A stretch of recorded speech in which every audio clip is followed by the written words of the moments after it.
Hello everyone, JEE main 2026 session 2 के second day की second shift का पेपर ओवर हो चुका है। और जो एनटीए ने इस बार एग्जाम्स के अंदर स्टूडेंट को थोड़ा थोड़ा चकमा दिया है एज इट इज, उन लोग का ये कह सकते हैं कि भाई एनटीए इस बार बच्चों को कहीं ना कहीं चेंजेस मोड में एग्जाम्स दे रहा है। मॉर्निंग शिफ्ट का पेपर थोड़ा अलग टेस्ट में था, इवनिंग शिफ्ट का पेपर वापस अलग टेस्ट में जाता हुआ दिखाई दे रहा है। ओवरऑल बात करते हैं क्या कुछ रहा और मार्क्स वर्सेस परसेंटाइल 4 अप्रैल की सेकंड शिफ्ट में आखिर कैसे आ सकती है और क्या कुछ कैलकुलेशन बनेगी 99 से 90 परसेंटाइल के मार्क्स पर। सबसे पहले बात करें भाई तो पेपर का भाइयों डिफिकल्टी लेवल जो देखने में आया है कि पेपर का डिफिकल्टी लेवल फिजिक्स के अंदर थोड़ा सा लेंदी रहा। हालांकि फिजिक्स में आज बच्चों को सेटिस्फेक्शन दिखा, ड्यूएबल रही फिजिक्स, लेकिन कुछ क्वेश्चन लेंदी रहे। कुछ क्वेश्चन लेंदी होने के कारण मॉडरेट साइड जाती हुई फिजिक्स दिखाई दी।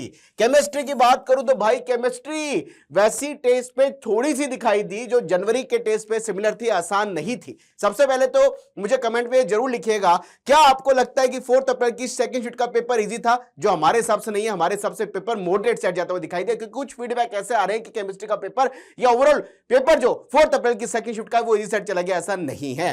केमिस्ट्री भाई लेंदी रही, कैलकुलेट भी रही और केमिस्ट्री भाई मॉडरेट से टफ गई है, इजी नहीं है, मॉडरेट भी नहीं है।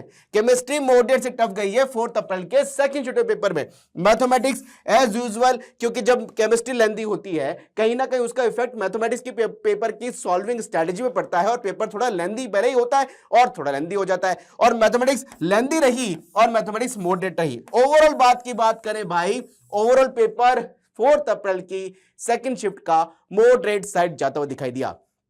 मार्क्स वर्सेस परसेंटाइल क्या कुछ रहेगा जरा बात कर लेते हैं। 99.9 परसेंटाइल 4 अप्रैल की सेकंड शिफ्ट में प्रपोज्ड है भैया। 230 से 240 मार्क्स के लमसम आ सकती है।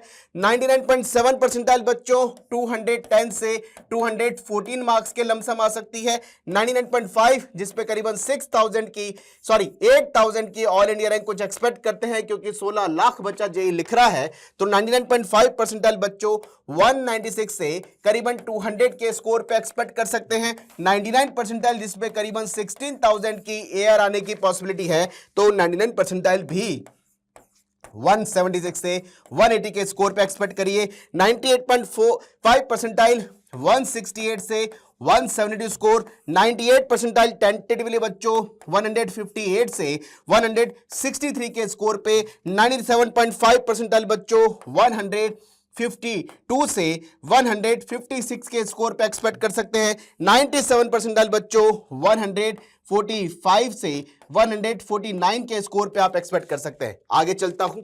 96.5 परसेंटाइल टेंटेटिवली जो एक्सपेक्ट है ये 140 से 144 स्कोर पे आ सकती है। 96 परसेंटाइल करीबन 136 से 140 के स्कोर पे आ सकती है। 95.5 परसेंटाइल बच्चों 133 से 136 के स्कोर पे प्रपोज है। 95 परसेंटाइल बच्चों लगभग 128 से 131 के स्कोर पे। और भाइयों 94 परसेंटाइल जिस पे कुछ टेंटेटिवली एडवांस एग्जाम देने की सेफ स्कोर के हिसाब से हम एक्सपेक्ट करते हैं, तो 94 परसेंटाइल कह सकते हैं 117 से 121 के स्कोर पे। यानी जिन बच्चों का ओपन कैटेगरी है अगर 115 के आसपास स्कोर आ रहा है तो एडवांस एग्जाम के लिए एलिजिबल हो सकते हैं। 93 परसेंटाइल टेंटेटिवली बच्चों 114 से 116 के स्कोर पे। 92 परसेंटाइल 112 से 114 के स्कोर पे। 91 परसेंटाइल टेंटेटिवली बच्चों 107 से 110 के स्कोर पे। और 90 परसेंटाइल की जो एक्सपेक्टेशन दिखाई दे रही है वो 103 से 106 के स्कोर पे आ सकती है। ये कुछ सीन बन सकता है जो अभी तक का फीडबैक एकेडमिशियन और स्टूडेंट का आया है कि पेपर 4 अप्रैल की सेकंड शिफ्ट में ओवरऑल मॉडरेट साझा दिखा दिया है। जरूर मुझे कमेंट बॉक्स में लिखो जिन बच्चों ने एग्जाम दिया है आखिर कितने मार्क्स आ रहे हैं, और जो एग्जाम देने वाले ना आखिर कितने मार्क्स की प्लानिंग करके चल रहे हैं, कमेंट में जरूर लिखिए। Wish you all the best.